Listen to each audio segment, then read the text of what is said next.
What's up, everybody, and welcome back to the Foreheads Podcast, the greatest disaster on the internet. I'm your host, Goldenboy, alongside Sideshow, Reinforced, and Bren, and I'm coming at you live from Jamaica. So my internet is going to come in and out, and honestly, and we thought about this before, the sheer fact that I'm on an island, and I'm able to communicate with the outside world is a very, very incredible thing. So that's it. That's the opening for the show. That's all I got. And and my screen, nothing's working right now. Everything is all pixels. So immediately when you say that, I just have to take it over because I thought today, just by happenstance, how incredible it is that before I was even born, or any of us were born, our ancestors had just put down pipes for like water, tap water, and like toilets and shit everywhere. Like literally everywhere. You have tap water and shit everywhere these days. And I've never seen them like... You've never seen them put the pipes down. The pipes were just always there. They're just part of the world. Yeah, I don't never have to worry about dry poop. There's just always in the water. You have seen them put taps in, though. Like, whenever they're doing... not all the time, but a lot of the time when they're doing construction in the road, they're fixing pipes and stuff like that. I actually don't know when that kind of piping system became normal, but the Victorian times in the UK were horrific. I mean, just shit everywhere, all over the streets. Yeah. How lucky are we? Didn't smell very nice back then. Yeah. How do you know? Bren remembers. I can't talk about it. He lived in a part of the UK where they just shit in the streets anyway. It's called Gloucester. They do actually have piping for all of the toilets and stuff, but they just enjoy shitting in the streets. You guys like my t-shirt? It's pretty good for all of our audio-only listeners on podcast, because this is a podcast. That's a t-shirt of Diva with a pistol. Yeah, I bought it the other day from Uniqlo for $15. Oh yeah, they had like a special Blizzard thing, a special Blizzard line or whatever. Yeah. Yep. Oh yeah, I got a shirt that I'm gonna wear at the homestand. Have you got pineapples on your shirt right now? Yeah, I do. I was drinking pineapple juice earlier too. That's amazing. What has Jamaica been like? Has Jamaica been good? I always think of Jamaica as just being like a far off place that I will naturally never visit. Something like Madagascar. Yeah. I just think of it as very exotic. Yeah, somewhere out there in the middle of nowhere. This is my favorite shirt, and it's just a tiger on it. Tiger and flowers. Nice. Tiger and some flowers. Yeah, we all got lovely shirts. Fun. I will say, so my experience here hasn't been the best, and Jamaica's been great, but this particular hotel where I'm at has not been great. It's called the Excellence Oyster Bay.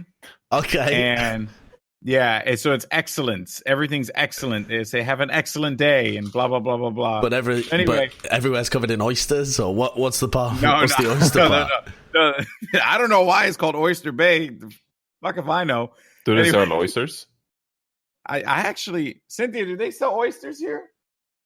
She said no. Okay, so there you go. No. Yeah, wow. Okay. I imagine it's because they once were able to farm oysters in the bay.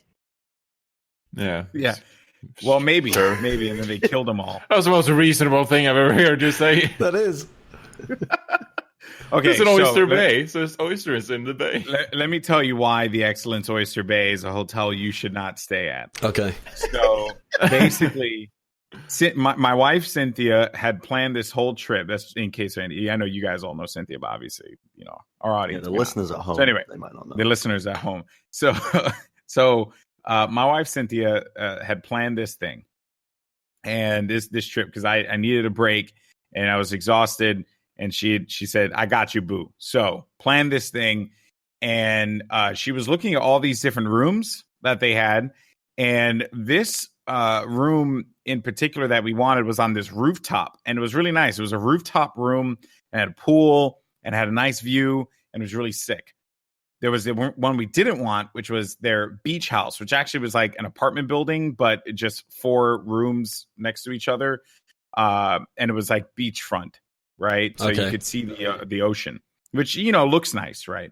But Cynthia wanted to get a tan and stuff, so she wanted the sun to hit us when we're on the patio.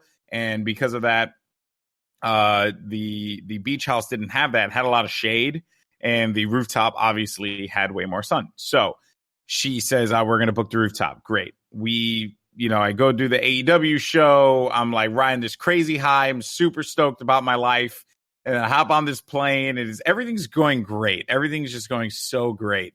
And then we get to the hotel and everything's still going great, right? Like I walk out the hotel, the guy sees the AEW shirt I'm wearing and he's like, oh my God, AEW is incredible. We start talking about wrestling. It's the best. It's the best. Then they take us to the Excellence Lounge. All right. And because we couldn't check in at the front, we had to check in at the Excellence Lounge. Mm-hmm. And we get to this lounge. And this lady's there. She greets us, tells us all the things we're going to do today. And then when we ask her, when's the room going to be ready? She says, oh, you've been upgraded. Well, that sounds good. Oh, that sounds great. Yeah, you've gone from excellent to double excellent. Exactly, right? Double excellence. So, turns out we were getting upgraded, quote unquote, in case I'm lagging like a sumbitch, to the beach house, which is not what we wanted. So my wife says, oh, that's not what we wanted. We want the rooftop. And then the lady straight up looks at me and she's like, she looks at both of us. She says, oh, no, you're going to love it. Have you seen it? You're going to love it. And we're like, okay, so can we see it? And it's like, it's not ready. Just come back later. And then, we'll show it to you. It's like, okay. So we come back at 3:00. Mind you, it was already like 12:01-ish. So we went to get food. We walked around a little bit. And then we came back around 3:00. Then they took a while, but around like 4-ish, they finally showed us the room. And it turns out that it was like the first floor of the beach house. So we definitely weren't getting any sun in the room. And it was like literally Cynthia's worst nightmare. It was like the thing, or not worst nightmare, but it's like the thing that because there's like worse things in the world. But this was the thing that she just did not want, right? So we told them, oh, hey, we don't want this. And then the lady is like, are you sure? And we're like, no, we don't want this. I love that she tried to persuade you into it. It's like she did. She really tried. She tried to act like we didn't know what we wanted. So then we're like, well, can we just get the room that we initially booked? And then they were like, oh no, sorry, we gave your room away. so we had this beach house, right? Excellent. That sounds great. So then we get to the beach house. Then what they said. Oh, thanks, man. Cynthia just gave me pineapple juice. Okay, pretty lovely. It's a great day. So we get to the beach house, and immediately upon walking in, Cynthia noticed that there was like a fuck ton of ants everywhere, and she's like, "Oh, because we're low, we're like on the beach floor level, which is literally the opposite of what we booked. Jeez, which was the fucking roof." Could it be all of the pineapple juice you keep consuming? maybe the bee do it. I don't know. Goldenboy misread, like, you know when you put salt all around the doors to keep out slugs? Goldenboy heard that you have to put pineapple juice all around the outside of your house to keep out ants. And they went out for dinner and they come back and they're like, what the hell's going on? Why are all these bugs in here?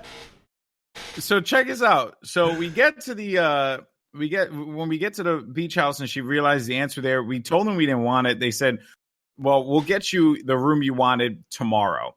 Just stay there tonight, and then we'll get you the room you wanted tomorrow. And we had a tour to go to the next day. We were doing like this awesome bamboo raft thing down a river, I saw that on your Instagram.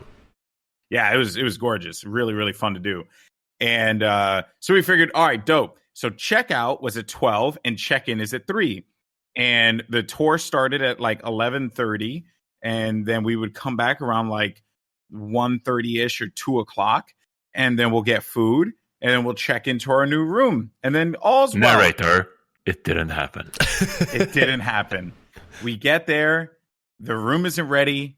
No one communicates to us that our room is still available, so we just assumed that we were stranded. Because no one, like we'd ask and no one would know. Everyone just said like, oh, come back here at this time. Just go to the beach here. Like just little things like that. And we're like, okay, but I wanted to change, like I wanted to go to the gym and then I wanted to go do this. It was like things I wanted to do. Right. Your boy's about to MC the Atlanta homestand. I'm trying to look swole. I'm trying to get that, as my friend Toom said, get that scoliosis going. But I can't if I'm fucking walking around this damn resort with my thumb up my ass. Trying to look jacked like Baby Bay out here. That's what I'm trying. Yo, bro, I can't let Baby Bay get all the swag. Fuck out of here. Anyway, so fast forward, and it's now like 5:00, and we still don't have a room. And then I go to Cynthia, and I'm like, you know what? Let's just go and check to see if the beach house is still available. Like, who knows? Maybe we'll scan it, and someone will be in there. But whatever, right? Let's just see. Yeah. So we went and scanned it.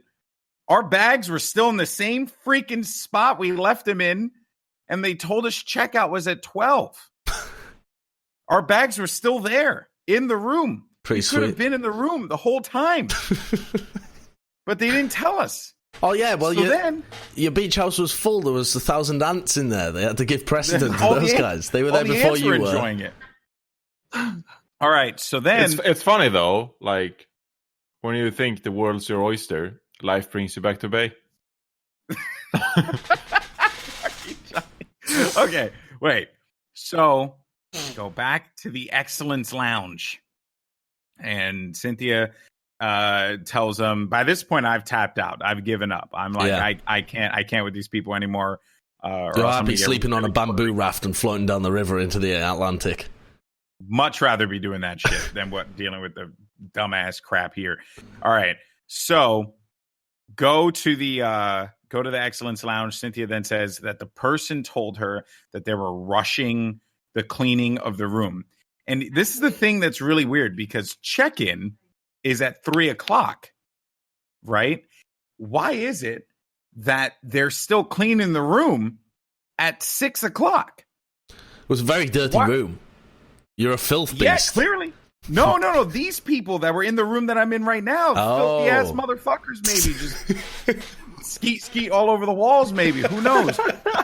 We didn't get into this room that we're in right now, the rooftop room that we initially paid for, until 8:00 at night. So I only had one day in the room that I paid for, and we didn't do anything other than just book a damn room. That was it. We were nice to people. We were very cordial. We tried to be understanding on things, but it just got to a point where we were just like, yo, dude, this is dumb. So now we have, and the thing is, we couldn't book a whole 5 days. So we're moving to another hotel tomorrow. That's ridiculous. But yeah.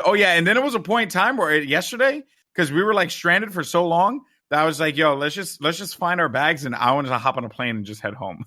I was like that annoyed, and it was just because it was like all I wanted to do was just chill. That's all I wanted to do. Yeah, instead of I was like going in for meetings. It was like I was at Twitch again. I was going in for meetings, and then the meetings did nothing, and then I would leave the meeting and then get an email and then go into another meeting, and then that meeting would do nothing because that meeting's a committee to handle the meetings that we just had. And that's like that's what the experience was. So that's it. So now I'm in this room, but guess what? My bitch ass is leaving tomorrow. So that is very weird. Yeah. So never go to the Excellence Oyster Bay. Okay. Pineapple juice I'll fuck with though. Is it just pineapple juice? Is it just pineapple juice? No, it's not. There's no alcohol in it. It's just pineapple. Oh. I'd be mixing that. It's very nice. I just like pineapple. Yeah, pineapple juice is lovely. Yeah, pineapple is an enzyme that breaks down your mouth. So it's an enzyme that breaks down your mouth. Yeah, so it's the only fruit that when you eat it, it eats you. No way. Yeah. It contains what do they call them? Like proteinases or something, and they break down proteins. So they eat you. I didn't know that. Yeah. Yeah, but what do they eat? What do you mean? Specifically. I'm not saying the pineapple exists as a carnivore by eating you. I'm just saying it breaks down. You know when you eat a bunch of pineapple and it hurts the inside of your mouth? I don't know if you've ever eaten that much pineapple. But you can also tend to deep throat my pineapple. I think there was either a video that I watched on YouTube or a story of a guy that removed his fingerprints by scrubbing them with pineapple. No way. Wait, what? what? Yeah. No. This is absurd. No, because it has an enzyme in it that breaks down proteins, and I don't think many of the foods, I don't know of any other food, actually, that has that. And so, yeah, it breaks it down. Are you fucking telling me all these days they've been like in movies, they've been cutting off people's fingerprints and shit, and they could have just used pineapple? Well, I think it takes a fuck ton of pineapple. I mean, I think you'd be going at it for hours, and also it'd be incredibly painful. But you might as well sandpaper it off. I mean, you're still breaking it down. It's just, it doesn't taste nice. You're just rubbing like kind of things that erode your skin onto your hands. It would be very irritating. Maybe I think the mental factor from rubbing pineapple wouldn't hurt as much. Oh, it'd smell nice. Yeah. And my brain wouldn't be like, it's supposed to hurt now because there's pineapple in your hand. Well, yeah, because don't you, like, if you eat a lot of pineapples, it'll agitate your tongue and stuff. Yeah, because it's breaking it down. It's eating you from the inside. But why would you then? You're saying it's not healthy to eat pineapple then? No, it's perfectly healthy. It doesn't break. It's not like chewing up your organs. It's just slightly removing or breaking down proteins on the surface level of your tongue, I think. Yeah, but if I eat pineapple for the rest of my life every day, I'm just gonna. You might get stomach ulcer or something. If you eat anything every day for the rest of your life, it's going to have a negative impact on your well-being. No, because it doesn't have the proteins. Maybe not lettuce. The protease. Yeah, if I just drink warm butter for the rest of my life, it's not going to, eat me alive. I'm sorry, what? No, but also, you wouldn't want to drink warm butter in case you get diabetes. That would definitely kill you faster than pineapples. Don't you get diabetes from sugars? You get diabetes from being fat, mate. Yes, but if I eat an adequate amount of butter, then I won't get fat. Well, sure, yeah. If you eat an adequate amount of pineapple, it's not going to melt your face either. No, but you're strawmanning, assuming that I'm going to eat too much butter, when I'm clearly not going to eat too much butter. Well, then your comparison is ridiculous, because you're talking about if I ate enough pineapple to melt my organs, or I ate a reasonable amount of butter, which would be better for me. I mean, of course it would be the one that you ate a reasonable amount of. So you're implying that in order to destroy my body with pineapple, I'd have to be in a caloric surplus? An enormous calorific surplus, yes. So then this conversation is pointless. Yes, it was from the fucking beginning. All of our conversations are pointless. This is kind of dumb, guys. We get back on track. When Bren's saying that. Oh, you have the gut to say that. The gut? Yeah, isn't that how you say it? You have the what? The gall, the guts. I'd say yeah. The gall, yeah. Yeah. What the fuck? What I really want to talk about is actually I have no idea. I don't have any talking points. All right, well, let me say something genuinely that I do want to know then, because I haven't talked to Alex since he did this wrestling gig, and this was like a massive move up for you, right? I don't really know the details of it, but as far as Kev, the guy that we work with that's really into wrestling, was telling us, you were kind of commentating a brand new tournament thing with an absolute legend of wrestling commentary. Yeah. So what I did was I commentated All Elite Wrestling, which was the new promotion started by Cody Rhodes. And there's like four wrestlers. It's Kenny Omega, Cody Rhodes, and the Young Bucks. So these two guys, Matt and Nick Jackson, they're like known as like the indie darlings, so independent wrestling darlings of the internet and stuff. And what they did was they made they did their own show called All In, and they actually have their own YouTube channel too, which is hilarious. It's called Being the Elite, and they were like cutting all these promos, and one day they were just like, we should do our own show. They did a show, sold out Chicago in minutes, and then put on one of the best wrestling shows ever. Then I guess from there it kind of just it kind of snowballed into Tony Khan coming in. Tony Khan, his father, I forget his father's name, but he owns the Jacksonville Jaguars, and they invested and they created All Elite Wrestling. Shahid Khan, according to Google. Yeah, there you go. and my internet's really slow, so I don't think if I did it, I think if I touch anything right now, I'm pretty sure it'll fall apart.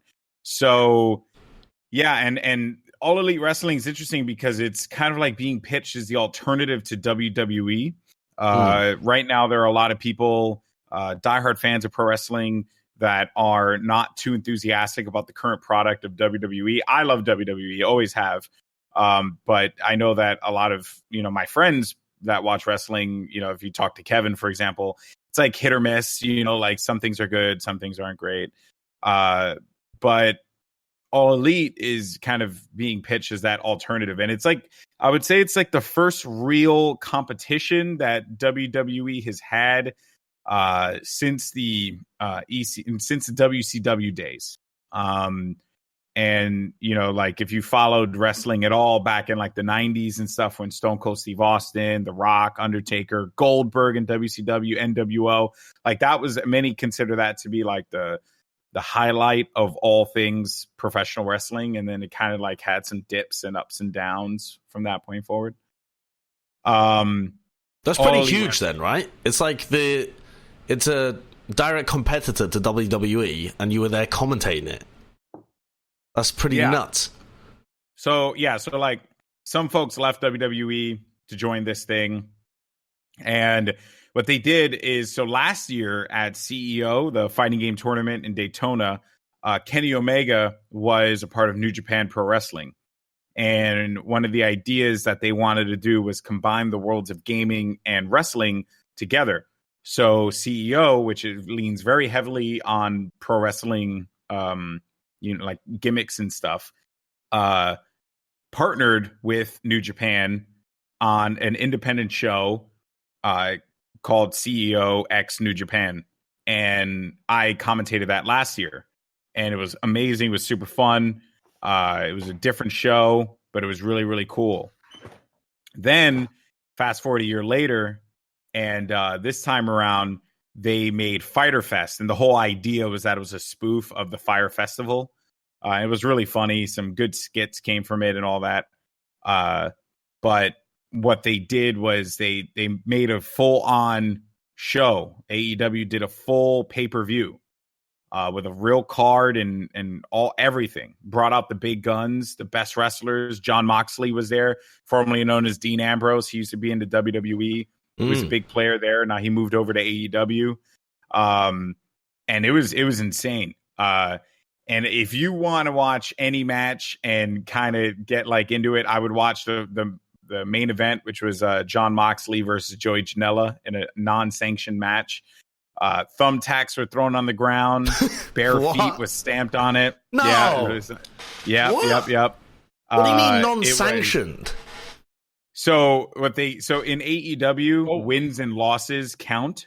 Okay. And it's kind of like a common thing with WWE where it's like you have a pay-per-view, two guys will fight, this guy will win, and then the next day on Monday Night Raw, the guy who lost wins the match. And they call that 50-50 booking. So it's like wins and losses like don't matter in WWE. Right. But All Elite is saying wins and losses do matter. But the thing is that because Jon Moxley's first official match, quote unquote, will be against Kenny Omega, they didn't want to spoil his win-loss record on a match before his like official debut. So they had him fight the bad boy Joey Janela.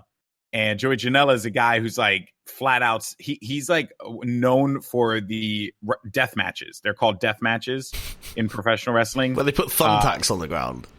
Thumbtacks, barbed wire, sometimes fire. Sometimes they'll light a table on fire and throw someone through it. It gets crazy. It gets really freaking nuts. I would strongly suggest looking it up. And if you just want to watch that match, it's actually free on BR Live. So you could just go to BR Live, make an account. Free. Yeah, you can go to BR Live, make an account, and watch it for free because Fyter Fest was available for free. And their next show, Fight for the Fallen, is also going to be free. So it's pretty smart on their end. I have a question. Yeah, go for it. Has there ever been in the history of wrestling a case where someone has moved to another org, and in that case, do they drop their persona? Is that owned by the organization? So the name is owned. So Dean Ambrose is owned by WWE, and his move, the Dirty Deeds, is owned by WWE. That's so it's so wild to me. That's like it's honestly crazy. Yeah, I saw he's had to reinvent himself. Yeah, so because it's a character, but no, he didn't really reinvent himself. He's the same guy. He's just when he was in the independents before, he was John Moxley. Then when he joined the WWE, he could have been John Moxley, but typically WWE don't like to go with the independent names. It's been it's actually been happening more and more lately because they want to get ownership of those, but sometimes the wrestlers can just say no and they make a new persona. And then they'll just go from there. And sometimes like the new persona turns out better. But the one that's actually really crazy though, legitimately weird, is Cody Rhodes. So Cody Rhodes is the son of the legendary wrestler, the American Dream, Dusty Rhodes, right? And his name is Cody Rhodes, right? His brother, who is Goldust, his name is Dustin Rhodes. But the thing is that that's his stage name, granted, the Rhodes stage name, because their last name is Runnels, but it is Rhodes as the stage name. They've used it their whole lives, right? Like this has been the stage name for this family forever. But WWE owns the rights to Cody Rhodes. So when he left, he is not allowed to call himself Cody Rhodes ever. His birth name. Unless his birth name is Cody Runnels, but their Rhodes, stage name that they use as a family for years, generations now is the Rhodes. And and they just own that. But the way that it's funny the way that they like get around it and stuff in some instances. So he just goes by Cody, right? That's all he goes by, just Cody. Kind of like the fighter in Street Fighter. Yeah. But his wife's name is Brandy Rhodes or Brandy Runnels, and they call it Rhodes. So she always comes out with him. So they always say, coming to the ring, Cody and Brandy Rhodes. So that's how they always get around to it. They've worked around it. I saw this what's it called, like John Oliver, he did this thing on WWE, and they explained how shit the freelancer contracts are all for the wrestlers. Like they don't own anything, and they don't have any insurance, and if they don't do the fights, they don't get any pay, and so they just injure themselves and get fucked up, and they have nothing to lean back on. So I guess this new show you're doing probably stems from the fact that they want better contracts and shit as well.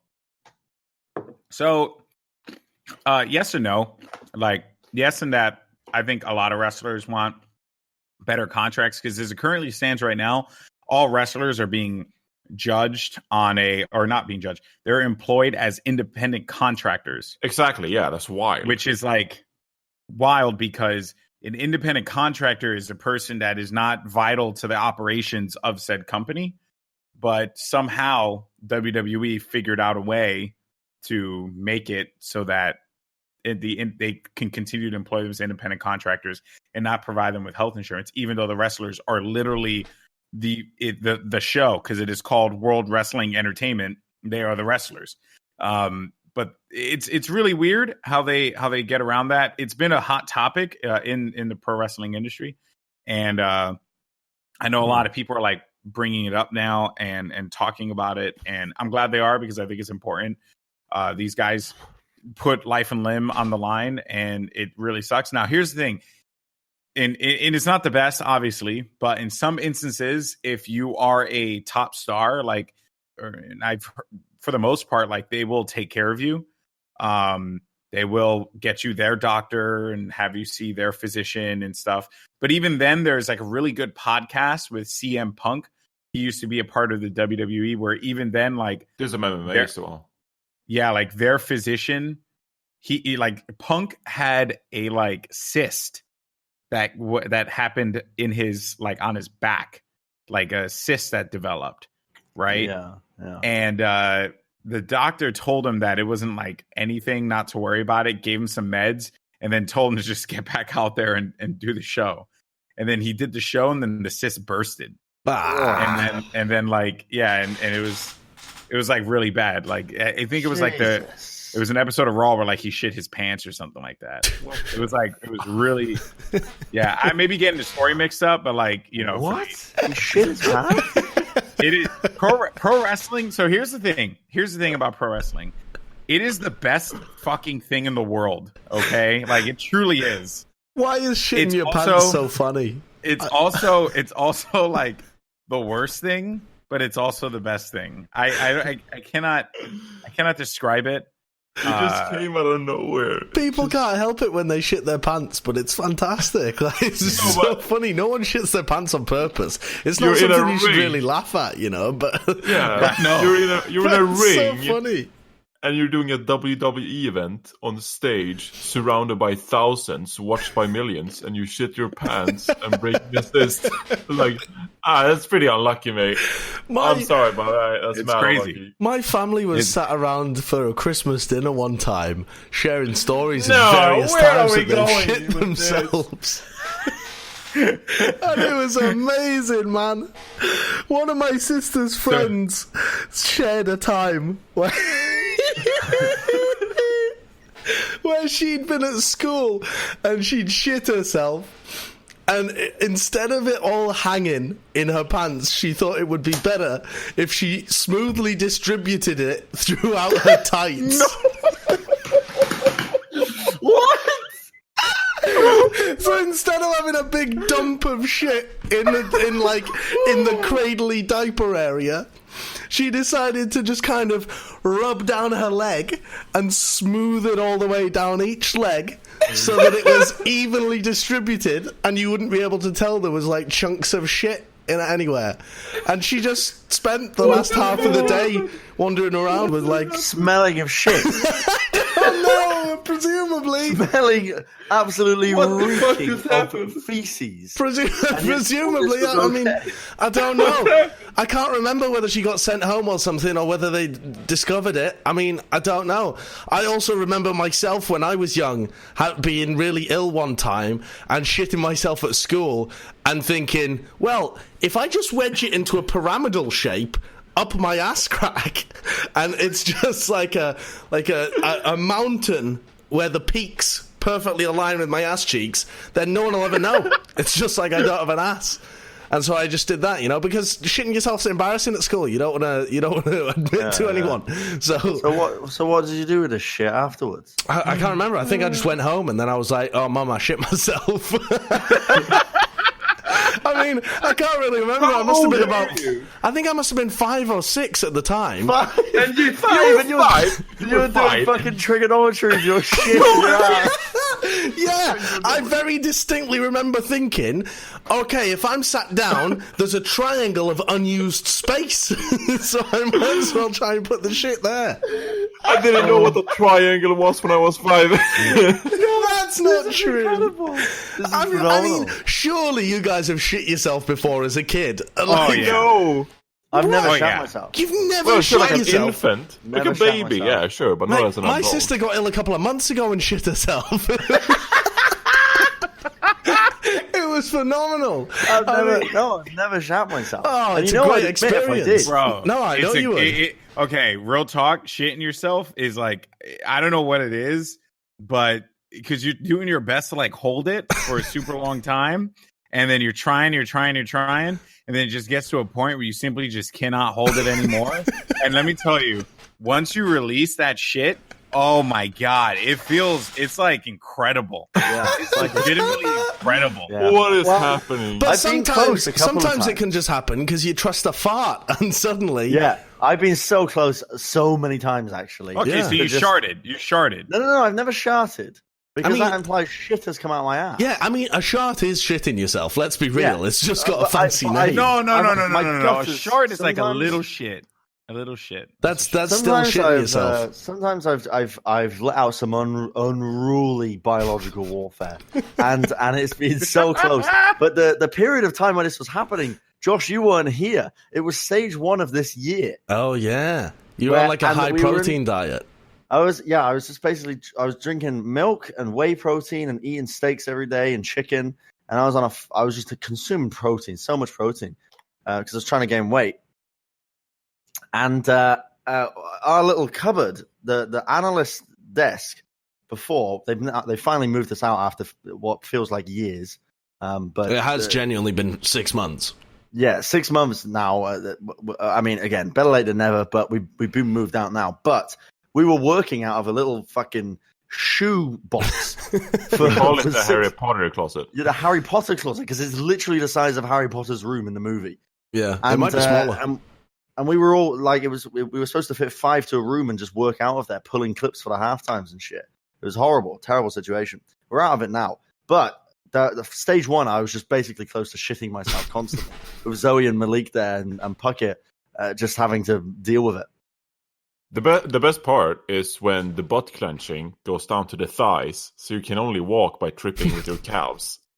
And you look like a fucking moron walking through the I don't restroom. think I've ever had to clench a shit so hard that I can only power myself via my calves.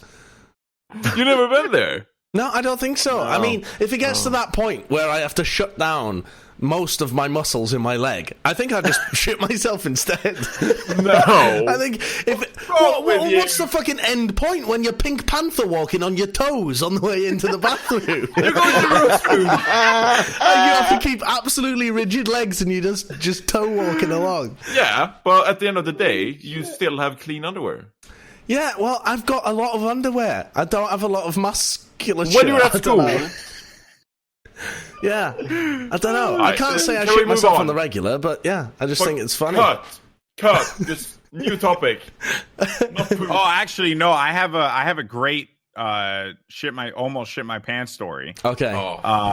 And it was when I first met my wife, and the fact that we are still together to this day is legitimately shocking. I nearly spit my water out, Alex. You made that sound as if you saw your wife and you shit yourself immediately. No. You're like, oh my, when I laid my eyes on her, near crap myself, I did. Nearly shit my pants there. No, okay. So here's what happened. Love at first shite.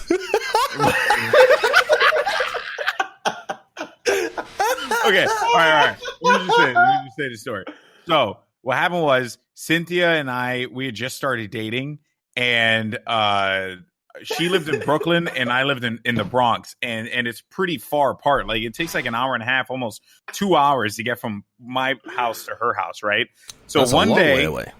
Yeah. It's kind of a trip, right? So anyway, we met in the city in Manhattan, which is kind of like the midpoint, and we went out.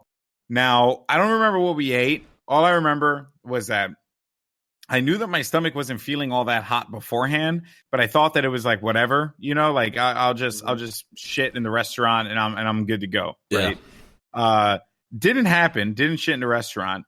So I thought that I was okay. So I ate like a psychopath, like I usually did back then, and then I took her home because it was getting late. So I took her home to Brooklyn, and the whole time I'm on the train, and I'm just like, oh man, this is like something's wrong with my stomach. It started like grumbling out of nowhere, and then I had to get up. I had to actually like get up from the chair on the subway, and I had to walk around. There was not a lot of people on the train, so I had to walk around. And Cynthia's like, "What's wrong?" And I said, "I think I got to take a shit."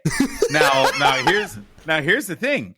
We were going from Manhattan to Brooklyn, right? And there's the Manhattan Bridge where we would take the train over. So we were on the Manhattan Bridge, and there's no stopping. And the bridge was like a while. It was a gap between stops, and typically it'd be like 15, 20 minutes even. So I was like, I don't know if I'm going to make it. Is there no toilet on the train?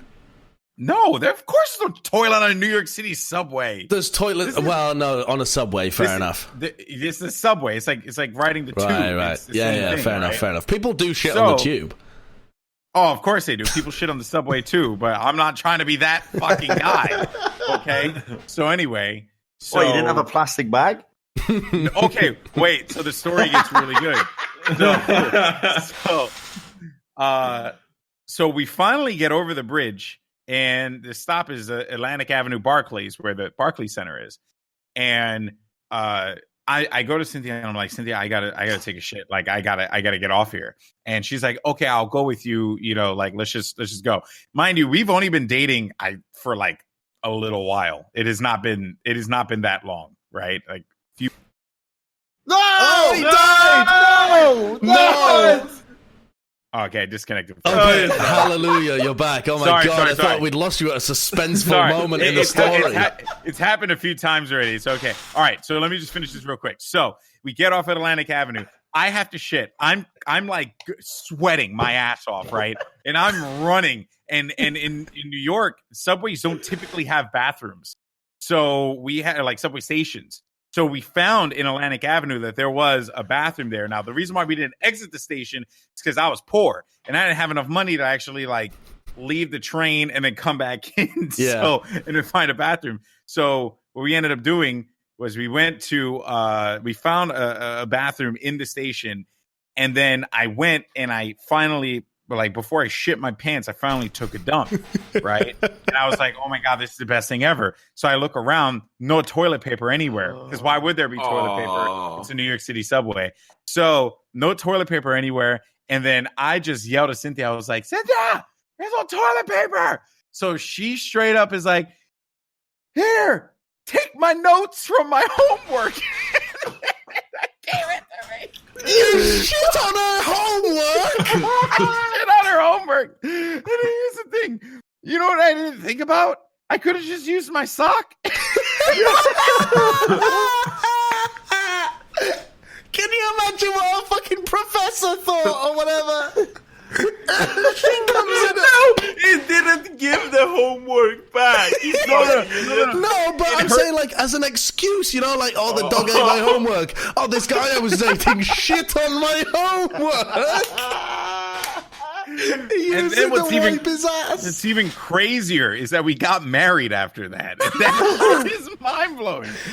That's amazing. Well, if you're comfortable enough to do that with each other on like after only dating for like what was it, like a month?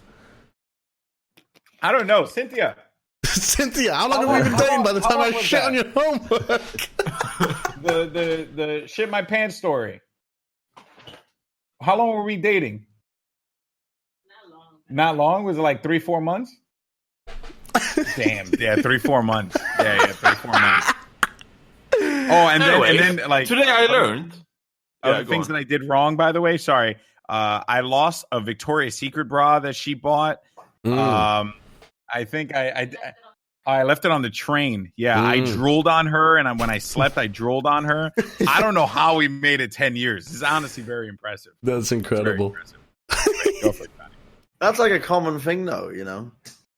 Yeah. The drooling part, at least. For me. What, you drool on people in your sleep? I just drool on people in my sleep, yeah. Yeah. Apparently I talk in my sleep. My pillow's drenched. I'm a little scared of talking in my sleep.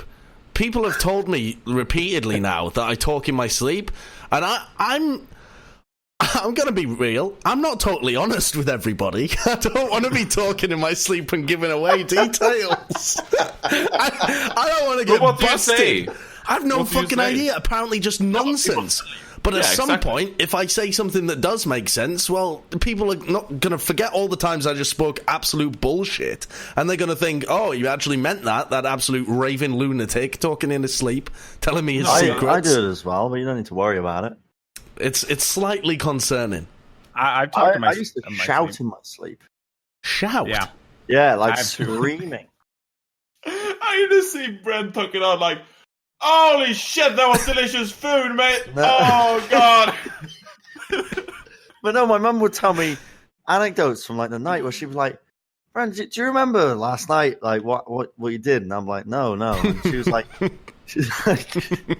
I heard screaming, like shouting, like full on, like at this point, I'm like 13, and I'm again still going through puberty. My voice is pretty high. She's like, sound like there's a grown man upstairs. I'm just like, yeah. Are you sure? You just didn't watch porn with speakers on? No, because I didn't have a PC when I was 13. But you just became possessed. Yeah. But my voice would just fucking turn into like an old man's, but I would just start screaming about again like nonsense usually. But sometimes my mum would come in and find me with my eyes wide open, just screaming. It might still be asleep. That's a sign of a tortured soul. Your brain's been through some shit. What did you do when you were a child, Bren? Yeah. We could go into it, but this podcast would turn a dark path. we would not be able to get back. I've heard some of these stories, and let me tell you, they are legendary. We need to pry them out of Bren at some point. Oh, what? If I had a child, if I had a little boy that was just starting to go through puberty, and I kept going into his room on a night because he was eyes wide open going, I would get a fucking priest. I would get a priest in. I'd be flicking holy water on you and shit. That's tapped. You're gone. Yeah. I'd be so worried I'd fucked him up like permanently. You know, like every parent must have the slight fear that they're about to create some kind of beast. Yeah, and it explains a lot about me, I think, as well, as a person. I often get asked the question, how does someone like you come about? Yeah. Well, the development process is quite excruciating, but it's sometimes quite rewarding. But I wouldn't recommend trying to force your child into the Bren Hook path. I think it would be incredibly unethical to force your child into the Bren Hook path. Yeah, I mean, the results are not bad. Just buy, if I had a kid, I'd just buy like a dog they can have fun with and grow up with. I'm not sure that would solve everything. No, but it'd help a lot, because you'd just be a happy dog taking care of a child. Well, what happens if you get a shitty dog? That was not the fucking point. Right, but you can't... The point was to be a good dog. But you can't tell. You can't go, Mr. Dog Breeder, please could I buy one of your goodest boys? You buy a dog and it either ends up being a prick or it's not a prick. It's like a child. You have a child, it's either a prick or it's not a prick. Yeah, but if I have a shitty dog, I'm not going to keep it. It's not like I have a child. It's like, I have a shitty child. I'm going to sell it. No, it's a dog. It's a pet. Just going to murder. You're just going to murder the dog because it doesn't get on with your kid. No, I'm going to murder it. I'm going to give it to someone else, like a foster home or something. Why would they want it? Why would they want it? It's a shitty dog. What are you going to do? Quite unethical. Because they work with dogs. I'm just a pleb. I don't know shit about dogs. If you take in a dog, you have to look after it. You can't just let it go. Yeah, you're supposed to be committed to it. Yeah, it's a commitment. You can't just keep cycling through dogs for a while and then decide to adopt it if it's a good dog. Yeah, maybe. Johnny, yeah, that would work. Johnny, I hope you never have to take care of a living thing. I mean, I've been living with Josh and I live with Bren for a year. What do you mean? He does do a good job feeding me asparagus every now and then. You weren't taking care of us. Let's be real. None of y'all were taking care of each other. Yeah, sure. No. Yeah, I mean, I just think there's nothing that pisses me off more than immature, terrible owners of both people and animals. Yeah. That annoys me. That's the one. I don't hate many things, but I think if you buy a dog and you don't take care of it, you can just fucking die. Whoa! That escalated far too quickly. What do you mean? Here's an example. My grandparents wanted a dog recently. They've wanted a dog for a while. They had a previous dog, turned out to be a bit of a basket case, story. So they gave it to me. I'm saying you get a dog. No, sorry, I'm going to continue down this path until you tell me whether or not you would murder my grandparents. Well, I already know the answer is I would not murder your grandparents. Why? I need that ethical judgment on the record, Bren. All right, so they got a poodle, and they're too old to be able to handle it because it's too strong for them. And they tried for months. They tried for months and months. But in this, your grandparents are not chaining the dog outside and not feeding it. Oh, you mean being cruel? You don't mean neglect. Right. Buying a dog, and for example, there's nothing that annoys me more. It's a little bit less than that. I see people all the time in LA with huskies, and I'm just thinking, Huskies. Do you know the amount of work that a husky requires? Huskies are apparently very good at regulating temperature.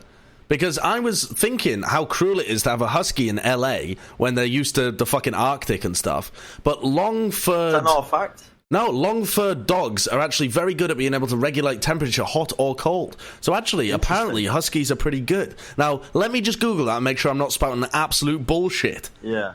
But aside from that as well, people who get huskies but don't have time to walk them. Because the huskies are a huge time commitment.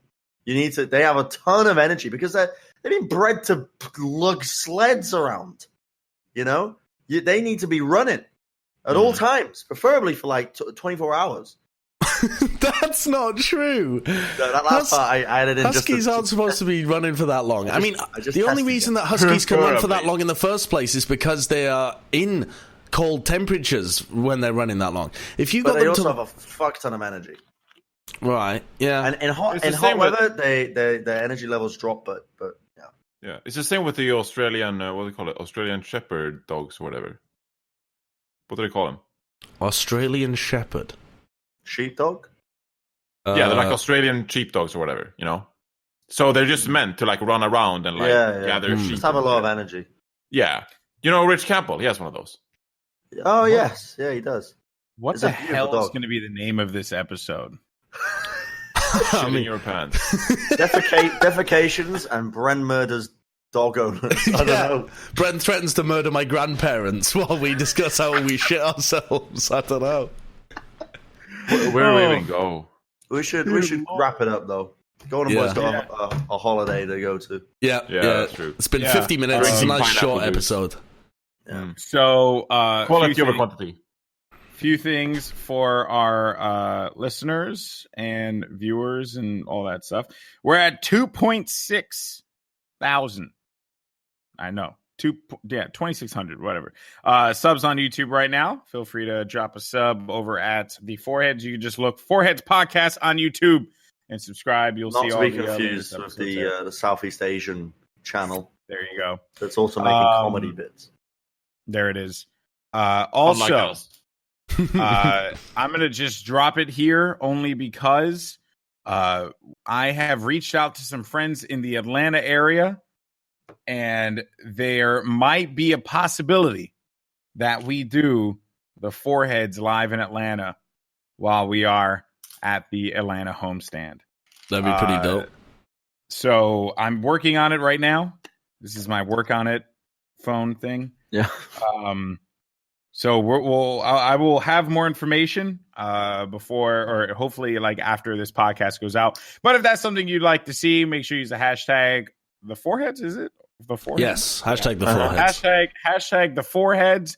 Let us know that you guys would want to see it. And I'm going to work on maybe like a live audience or something like that. Or maybe it's like a group of people. Who knows? We'll find out. But just like a small gathering of individuals. 3 paid audience members. Yeah, 3 paid audience members. Also, all 4 of us would be at the Atlanta homestand this weekend. So there you go. Yeah. I will be emceeing, and I know that somehow, some way, they're going to find a way to put me on the broadcast. So that's that. And so I'll be there in some capacity. But I'll be doing emceeing in the arena. So if you're going to the homestand, I'll be emceeing in the arena. Bren and Sideshow will be on the desk, and then Johnny will be tucked away in his cave in the back. Right, it's actually a truck. Oh, it's okay. It's a truck, so he'll be tucked away in his truck. In the back, talking about selling living creatures. Anything else? Anything else that I'm forgetting? No, I don't think so. I think. Oh yeah, and I commentated with Jim Ross. Fuck yeah, that's that. That's all I got. It's pretty dope, dude. Yeah, that'll do. Pretty dope. Yeah, so that was a fun time. Any other housekeeping that I'm forgetting about? No, I don't think so. Just remember to subscribe or follow us on Spotify, Apple Podcasts, Pocket Casts, Anchor. I don't know where the hell you guys listen to your podcast, but anywhere you listen to podcasts, we are. And a good idea, use the hashtag the Foreheads. Let us know your best poop your pants story. Yes. Yeah. Fuck it. And we will read it live on air in the Yes. next episode. That's a great idea. I want to do it. I think it'll be really, really good. All right, so Bren and Reinforce have to shit their pants. They should not own living creatures. And somehow I got married. That's this episode. Yeah, nice.